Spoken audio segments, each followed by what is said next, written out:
Thanks everybody for being here. We appreciate your interest. First, I want to start with, I won't introduce everybody who's behind me. We have a lot of folks, but honored to be joined by a number of our statewide elected officials and cabinet leaders who are here to demonstrate our unity in the face of some challenges we're experiencing with the federal government. The statewide elected officials who are here include Denny Heck, of course, our Lieutenant Governor, Mike Plecciati, our State Treasurer, Chris Reichel, our Superintendent of Public Schools, Nick Brown, our Attorney General.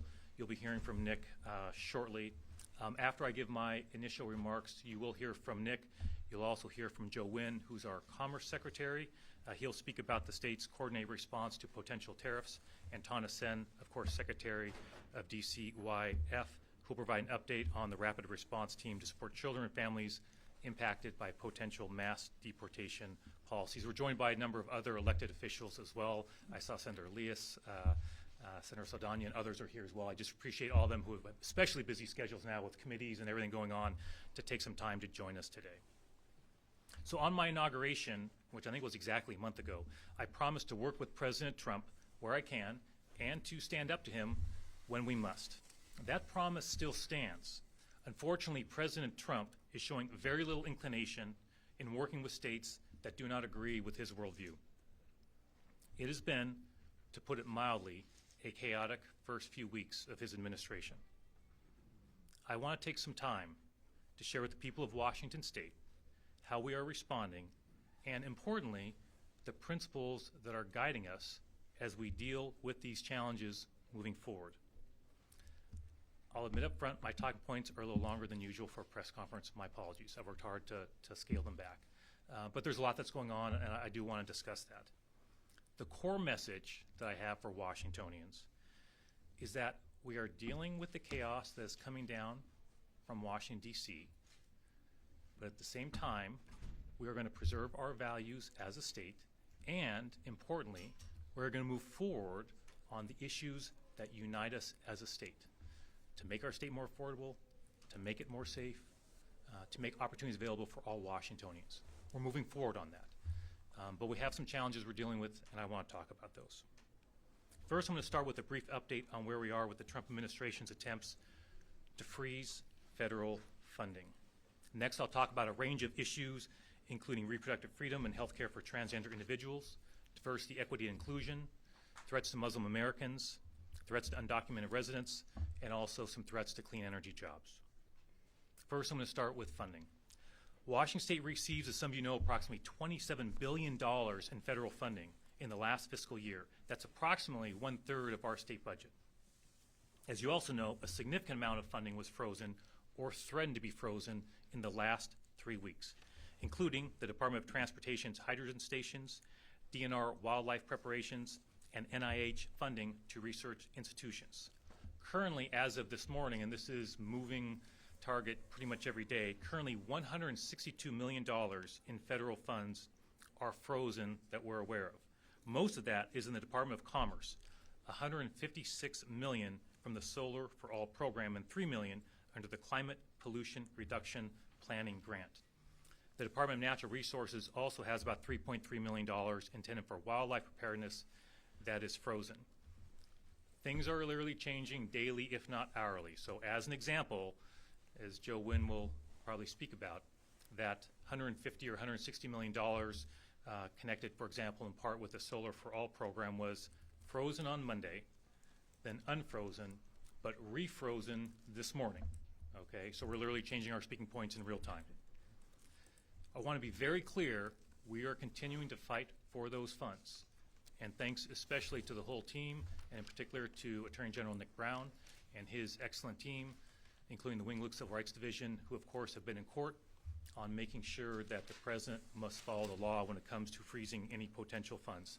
This is a daily issue that we grapple with, as you might imagine, because any frozen funds can have a huge impact on a whole range of issues. I want to be clear that the freezing of funds is not the only threat to federal funding. So for example, United States Attorney General Pam Bondi sent a directive declaring that sanctuary jurisdictions can lose access to federal law enforcement funding. The Department of Justice has filed lawsuits, for example, against the state of Illinois and the city of Chicago. I think just yesterday they also filed a lawsuit against the state of New York and I believe New York City regarding some of these policies. Washington State receives approximately $58 million in federal funding from the Department of Justice. I'll speak more about this a bit later, but we believe those funds are not impacted by this directive. But again, I'll talk a bit more about that later on. Regardless of how many victories we win in court, thanks to the hard work of the AG's office, we know that the President's efforts to wield federal appropriations as a hammer in order to force Washington to change our values is unlikely to stop anytime soon. Fortunately, the 10th Amendment protects the rights of states like Washington State to set public policies as long as those policies do not conflict with laws passed by Congress or the Constitution. I'm going to address several of these areas where the Trump administration is targeting specific groups or programs and detail our approach.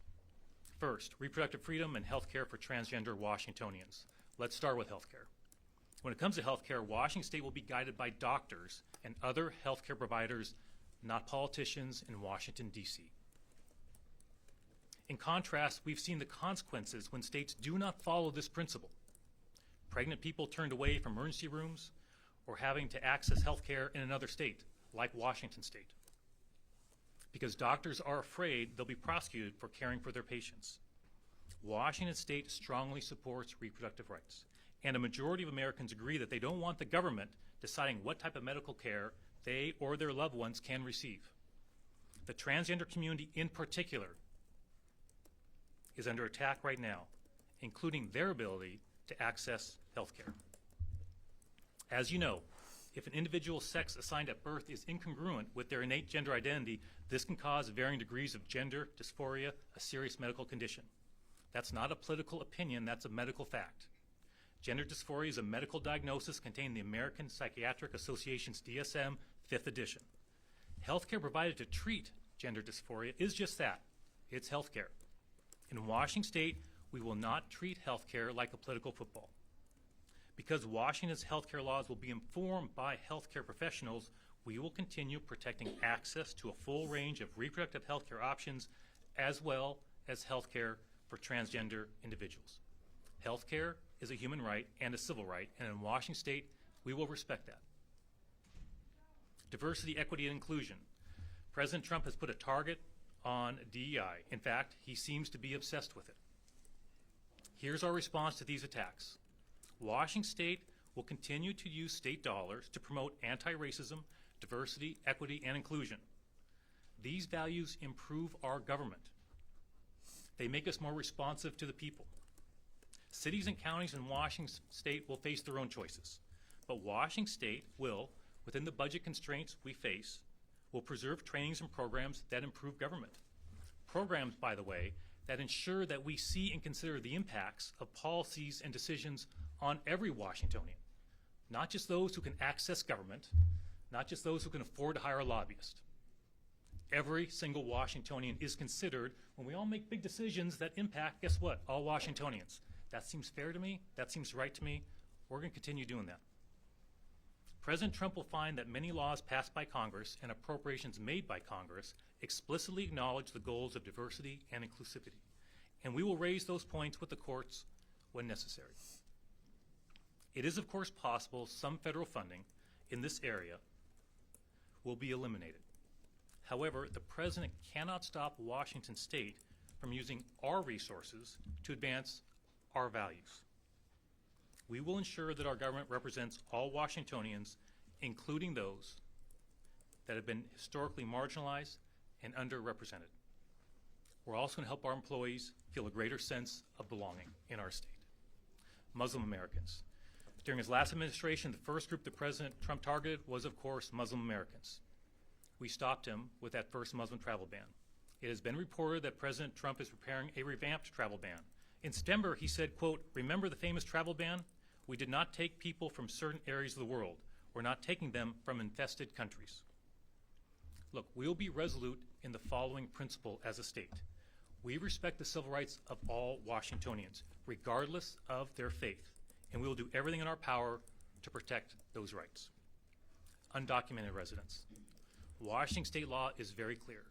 State and local officials, including law enforcement, may not share non-public information about an individual's immigration status in a non-criminal matter, except as required by federal law or court order. This is the Keep Washington Working Act. In short, the law ensures that the President cannot commandeer our state and local resources.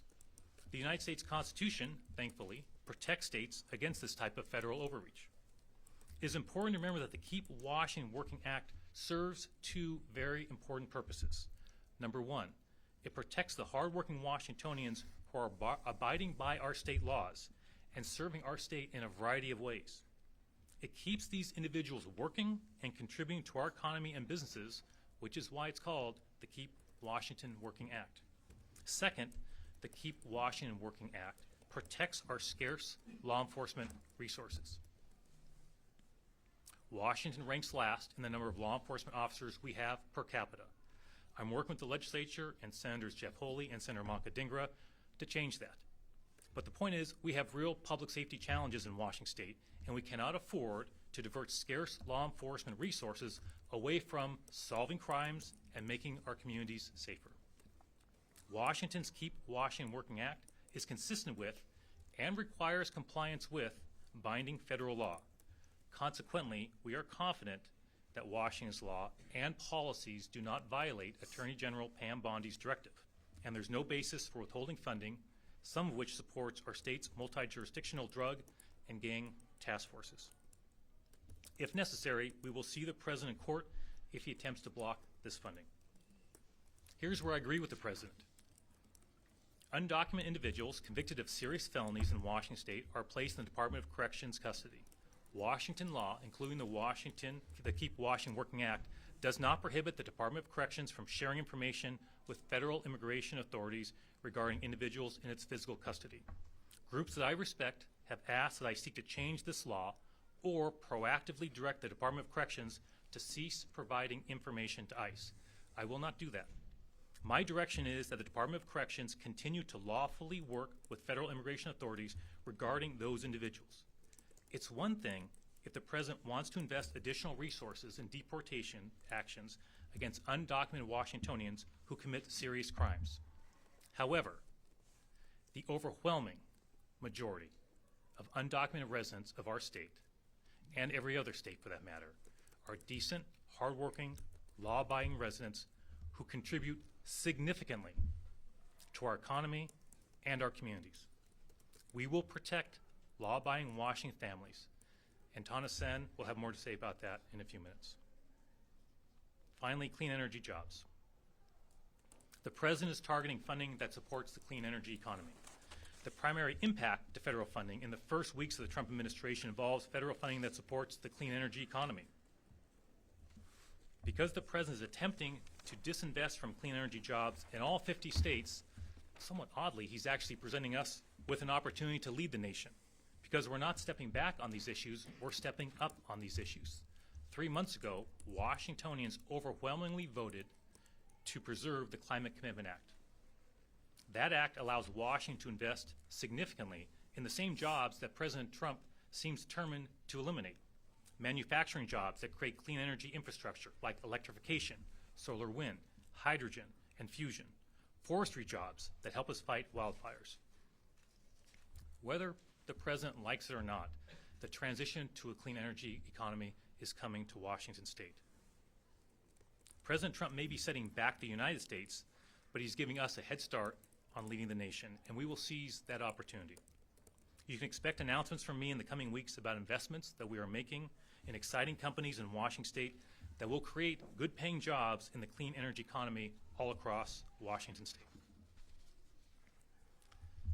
To conclude, my hope is that every Washingtonian, regardless of who they voted for president, can get behind the following principles.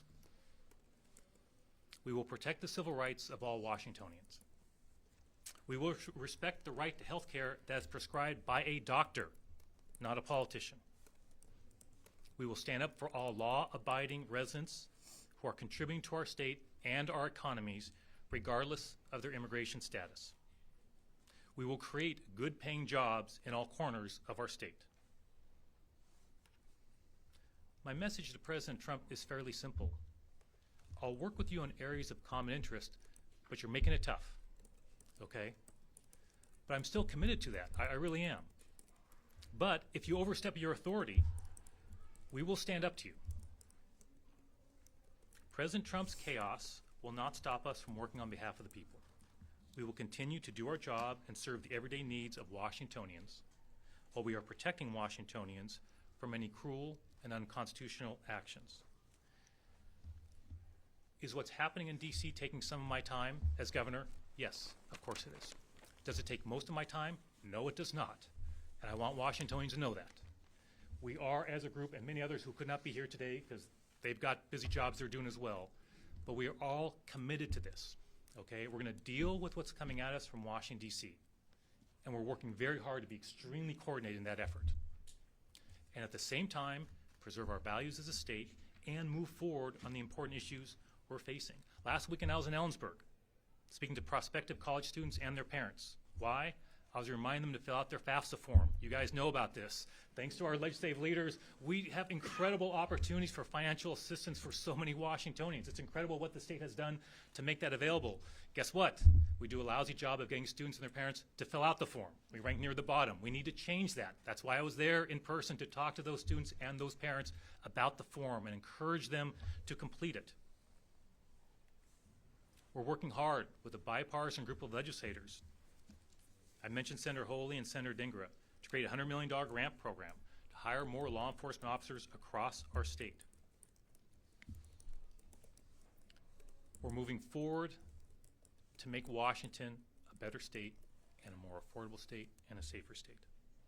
We're going to continue fighting to ensure that every Washingtonian, regardless of where they live, whom they love, what they believe, how they identify, where they work, or where they were born, has access to a quality education and skills training, health care, safe communities, clean air and water, and safe work environments.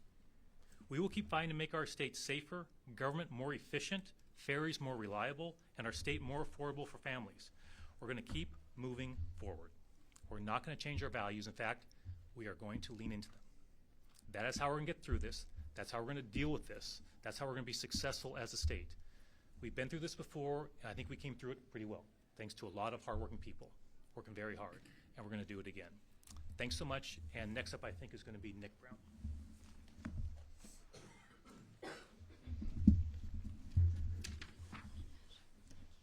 First of all, thank you to Governor Ferguson for his remarks and for inviting me to participate today. I had not thought about it until walking in the press conference this morning that the last time I was at a press conference in this office was under somewhat similar circumstances when this administration and this state was taking aggressive action against the first Trump administration, challenging the Trump Muslim ban and talking to the public about the actions that we were taking to continue to defend all Washingtonians. So it is good to be back in the governor's office. I want to reiterate what I reiterated recently, that when I took office as the Attorney General, I made a commitment to the people of Washington to defend the U.S. Constitution and the laws of Washington State. And we will continue to do that no matter what. Unfortunately, in the first few weeks of this president's administration, we've seen an all-out attack on the rule of law. And over again, the President of the United States and his administration has failed to follow the Constitution, has failed to follow laws passed by Congress, and we cannot let that stand. And like Governor Ferguson and many of the people that are up here today, I am hearing countless concerns about the impact of the president's inability to follow the law, the harms that they are personally facing and dealing with, from loss of funding to loss of health care to loss of their legal right to be here in the United States. And when the president harms people and when he violates the law, it is incumbent upon all of us to work collaboratively to do everything we can to defend the law. And so thus far, the AG's office has participated in 4 separate lawsuits. We are leading on 2 lawsuits to defend transgender health care and on birthright citizenship, and we have joined our colleagues in other states to make sure that we are protecting funding that has been authorized by Congress and to protect the grants that are given out by the National Institute of Health. All of these issues get to things that protect Washingtonians and defend their rights and liberty and provide for their protection. And the next 4 years, we're going to have to keep a closeful watch on what is happening from Washington, D.C., because like Governor Ferguson reiterated, we have huge jobs with massive responsibilities. And although the work that we do to challenge and stand up for Washingtonians in the face of what's happening from D.C. often gets the headlines, it is not the bread and butter of what we do. Every day, the AG's office, like any other agency in this state, is working hard to improve the lives of Washingtonians, irrespective of what is happening in Washington, D.C. But there is immense harm that is being created by this president and his actors. And we will continue to watch and continue to litigate where we have to. And we will undoubtedly have more cases in the future and perhaps in the very near future. But I, like Governor Ferguson, are driven by protecting Washington law and protecting Washington values. And my only message to the President of the United States is to follow the law. You are in control of the United States House of Representatives, the United States Senate. You have cabinet directors appointed, and the majority of the Supreme Court has been appointed by Republican presidents. Follow the damn law. It's not that hard. But time and time again, this president has exhibited his disdain for the U.S. Constitution, and we cannot let that happen. And so we will continue to use our processes in our courts to make sure that the president, like anybody else, follows the law. Thank you.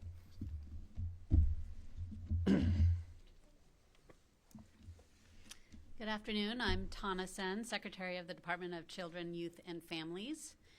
And I just want to thank Governor Ferguson for getting busy in his first few weeks to protect Washingtonians while the Trump administration has been attacking them. One of those protections was with his Executive Order 2504, which created the Family Separation Response Task Force.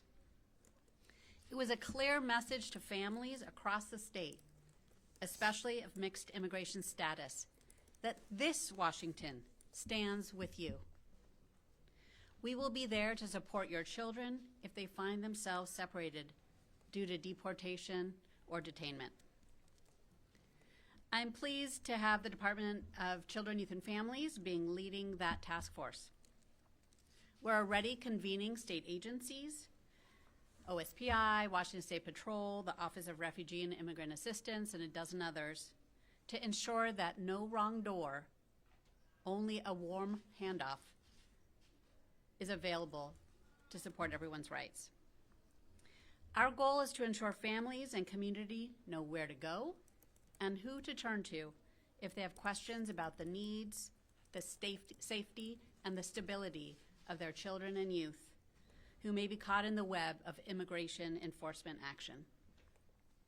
We will ensure that state agency policies are clear and our procedures are in place for numerous scenarios families and communities might face.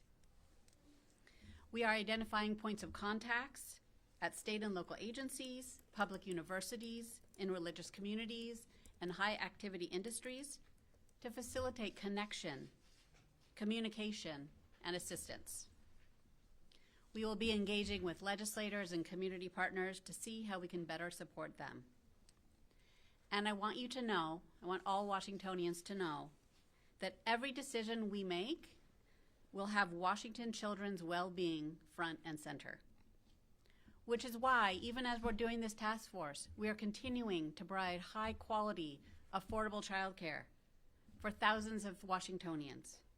We are working to protect kids and families who are experiencing child abuse and neglect, and we are working to support homeless youth, older foster children, and families who need additional support, because those are the values of Washington State. Thank you so much. Good afternoon, everybody. Thank you, Governor Ferguson, for the opportunity, and for our Attorney General as well. Look, Washington State's economy is under direct attack from the Trump administration. There are two major crises that we are facing right now. One, the illegal freeze of federal energy funds, and the other is a push for a dangerous trade war. Families and businesses and jobs are at risk, and those who are most impacted likely will be from rural communities, farmers, overburdened communities, and the like. In Washington State, we want to prioritize the services that we provide to our families. We know that this is critical of importance to us right now. At the Department of Commerce, we are in touch with all the consulates of countries that have been named in potential trade tariff and potential wars, We are working with our Office of Economic Development to work with impacted industries and individuals. We have legal aid services that we provide. We're also working with businesses to help diversify their opportunities as well, where if we're going to see some potential impacts, we want to make sure that we are promoting goods and services in other areas. But make no mistake, this will have far-reaching impacts. The freezes for our energy funds will increase costs for families and businesses. There will be losses of jobs in the clean energy sector. We will lose out on opportunities for manufacturing to come to Washington State without these funds. Our infrastructure will be weaker, we'll be more at risk of wildfires because of these as well. So we take this extremely seriously. Our group at Commerce, under the guidance of our Governor Ferguson, has been working on these even before the executive orders came into place. Unfortunately, this was not unexpected in the sense of the attacks that we'd have in Washington State. The velocity and the egregiousness of the unconstitutional executive orders certainly are a surprise, but we are working hard to ensure that our families are protected. And bottom line is that this Washington cannot wait while the Trump administration plays politics with our future. This is investments that were made by Congress, signed into law, and it harms Washington and harms businesses. So we are here and stand ready to protect our communities and to serve the folks who have sent us here. Thank you. So happy to take questions. Also, we have other statewide who are here, so feel free to direct your questions to them as well. Yes, go right ahead. Two-part question. Right now, we've got Elon Musk and J.D. Vance saying, essentially saying, we don't have to do what the courts will tell us to do. Is that, do you have a counter plan to that? And my second question is that Trump likes to retaliate. I mean, it's an incredibly obvious pattern. Are you scared that Trump will retaliate? Washington as that liberal thing in the corner of the nation that I really don't care about? Sure, happy to take both those. I suspect Nick may want to weigh in on at least the first one as well. We were actually chatting about it just a few minutes ago. So I think what I'd say to a very important question about, hey, what happens if any administration doesn't follow a court order? What does that mean? So what I would say about that is I've thought about that a great deal, as you might imagine, recently. I think it's fair to point out that in his first administration, when we beat him in court dozens and dozens and dozens and dozens and dozens of times, his administration followed those court orders. I am concerned about comments from the Vice President, for example, regarding the potential to ignore a court order. I forget the name of the U.S. Senator recently who said, tweeted out something to the extent of, was unhappy about a court decision that went against the president, and that U.S. Senator referred to that being a judicial coup, was the phrase that I think that he used in a tweet. In short, what I would say is that everything that's happening currently with the administration, as chaotic as I believe it to be, okay, and as challenging as I believe it to be, and as harmful to so many Washingtonians I certainly believe it to be, I believe that so far we're working in a world that I understand, right? The AG's office can file a lawsuit, a court can stop it, and the administration follows that, right? If, however, any president chose not to follow a court order, that I can only describe as, and there aren't really the right words for it to be clear, but as a absolute red line, underscored multiple times. That is nothing short of a constitutional crisis. So I don't think anybody has a sort of plan for that necessarily, right? Because that is essentially becomes uncharted territory. But what I would say is, we are mindful of that possibility, concerned about some comments I've seen, and obviously we are giving thought to what would be an appropriate response, and we're not the only ones giving some thought to that. So I'll let maybe Nick respond to that as well, if you want to add to that, Nick, and then I'll get to your second question, which you may have to remind me of. Yeah, go ahead.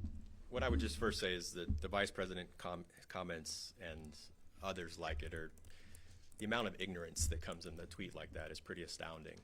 It's historically inaccurate and dangerous. And we will take those one step at a time. and we will be very watchful. And at least in the beginning, we will treat anyone who breaks a court order or refuses to follow it like any other person. First step is you move for contempt, and you move to enforce such orders. And I will note that the challenges that have been brought by this AG's office and our colleague states is not only charges or complaints against the president, it's also against a number of agency heads and agency directors. And the bluster that we see from the presidency and the vice president is one thing, but it'd be quite another thing for a cabinet level agency or director, for example, to ignore a court order when they personally, in their official capacity, could be held in contempt and subject to judicial enforcement. But the governor's right. Thus far, the process is working as it should. We've challenged, in every case that's been brought by an attorney general across the country, the court has issued a temporary restraining order to stop the president's orders, and thus far, that is proceeding the way it happened. It's supposed to happen. But if it doesn't, we'll move to the next step and take it one day at a time. And I think I remember your second question was, hey, are we worried about retaliation? I mean, another important question, and you know what I would say about that is having thought about that a fair amount, going back to AG days as well, is, you know, I think that in making decisions, this is my experience, is that sometimes it's complicated making decisions. You got a lot to think about, but I'm, you know, my team's heard me say this before, that you have to decide what's like the core issue that's going on in whatever decision you're making about anything in life as a leader. And on that issue, I think what's core is being aware that things could happen, right? That could happen as a result of an action that we take. I think what's core is preserving Washington's values, right? And standing up for all Washingtonians, their civil rights, and their freedoms. And that's the core thing. And I can't let other factors deviate me from that course. You know, in other words, if I was a Washingtonian and my rights are being violated, I was a Muslim American during the first Muslim travel ban, I wouldn't want my government to be like, hey, I'm kind of thinking about what the impacts might be if I challenge that Muslim travel ban. I'd be like, hey, wait a second. You know, I'm being harmed by that travel ban. That's impacting me and my family. Do something about that. That's what I would think if I was that person. So for me, I just try to channel that. And so I'm not underestimating or I'm not blind to the potential impacts of those decisions. I certainly am, and we talk about that a lot as a team. Trust me. Yeah, we do. And we do our best to mitigate that. But at the end of the day, I think what the majority of Washingtonians want is for their leaders, and we all have a different role up here, right, to be true to those values and do the best we can by them. Governor Ferguson, Yeah. there's a lot of critics that are saying, you know, Ferguson's still obsessed with President Trump, the other side of it, right? And we've got huge problems here in this Washington, potentially crushing tax proposal increases under consideration, budget deficit, and people want you to pay attention to this Washington. And do you feel like you've just been forced to spend a lot of time focused on the Trump administration? Or do you feel like you might need to balance a little bit more on this Washington? I think my remarks were very, very clear on this. Very clear. I'm focused on moving the state forward. We're going to deal with chaos that comes from Washington, D.C. Washingtonians expect that because it's impacting Washingtonians. It's impacting our budget.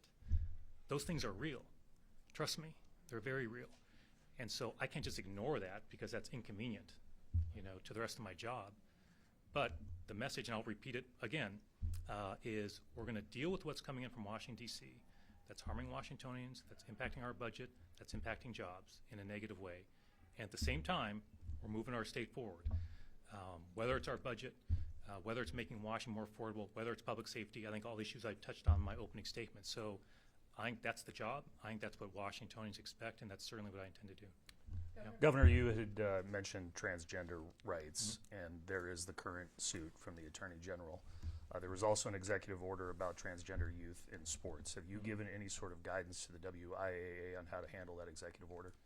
So I'll see if Nick wants to add anything or not, but the WIAA, as you know, does decide. They put policies in place, and I trust them to make good decisions moving forward in light of Washington state law that provides civil rights protections for more individuals than are at the federal level, including those based on gender and gender identity. So we have an organization that makes those decisions. I've not been in direct contact with them myself. I don't know, Nick, if you want it. Okay. So, but they're the folks who are making the decisions. Next question. Governor Ferguson, your state agency reduction target proposal Yeah. by last week. Yes. I'm curious, are you going to announce those anytime soon, or is it up them? And also, can you tell us whether or not all state agencies met their targets? So yes, we're going to be having a conversation just like this, Brianna, the week of February 24th, I think. So we haven't picked the exact day. I think we're trying to figure it out. It'll either be Tuesday, Wednesday, or Thursday of that week. And the plan is to come forward with our proposals for how to meet that 6% reduction for most state agencies. Some may have to take more, some may take less. As you know, some were exempted, like public safety. But yes, and I think the other part of your question was, hey, did agencies essentially meet that? What I would say is I'm still being briefed on, as you might imagine, it's a lot of information that's come in. What I would say is, just as a very initial reaction, again, I've not been briefed across the board, but I would say for the most part, agencies leaned into it. You know, are there a couple of exceptions? Yes, and I've communicated back to those entities that they need to go back and give me something I can work with. And so, but we'll have a whole lot more to say in another week or so. Can you tell us what those agencies were? I'll wait till they respond to me before any further comment on that. Thanks. Yeah, Drew, we're sticking yeah. on the budget. Yeah. If we're preparing for deep cuts from the feds, are you meeting with budget writers? Could this increase? I know you've talked about taxes Yeah. being a last resort. Yeah. If we have to fill that gap, Yeah. would that move up on your motivation scale? Yes, I meet with the budget team on a regular basis. That's a big part of my each day right now, as you might imagine. I think your question goes to, you know, why we're dealing with President Trump is because, to your earlier questions, because what he's doing is making our budget situation not just worse, but potentially a lot worse. And our budget challenges are significant to start with.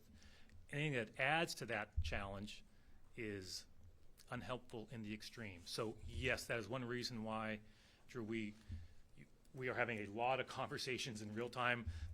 Our poor state treasurer has to take a phone call from me literally every single day to talk about, hey, what's going on? What are you seeing? What's happening, right? And all of our agencies as well. Like, that is a all the time conversation to monitor as best we can, right? We're a big complex government, as best we can, what's happening in real time and adjusting accordingly to it. So yes, and that's why, I mean, I appreciate Nick and his team. You know, the Attorney General and his team are doing a great job taking that on and being successful, filing for contempt when appropriate if they're not releasing those funds. I think we have time for a couple more.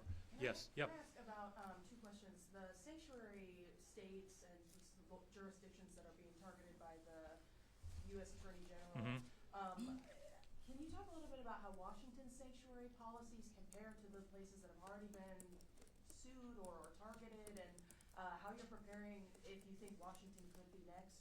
Yeah, I guess what I'd say is, what I'll ask Brianna to do is provide some specific examples of some differences, if that's okay. I don't want to get something wrong right here, right now. But there are definitely differences between Washington state law, for example, and Illinois law. Okay, when it comes to, you know, the term sanctuary jurisdiction, I'm not really wild about it. It means different things for different jurisdictions, right? There's not one uniform definition, which is why it's a little bit challenging to even utilize it. So Washington's law is different in some significant ways from, for example, Illinois. And so, as you might imagine, you know, the AG's office and the state as a whole is, as we prepare for many potential things from the administration, that is one of them. And so we are confident that we would be successful if the Department of Justice, right, filed some legal challenge, for example, against the state of Washington. And we're happy to provide sort of a bit more detail on a couple examples. There's a question on the phone, is that right? Let's turn to someone on the phone.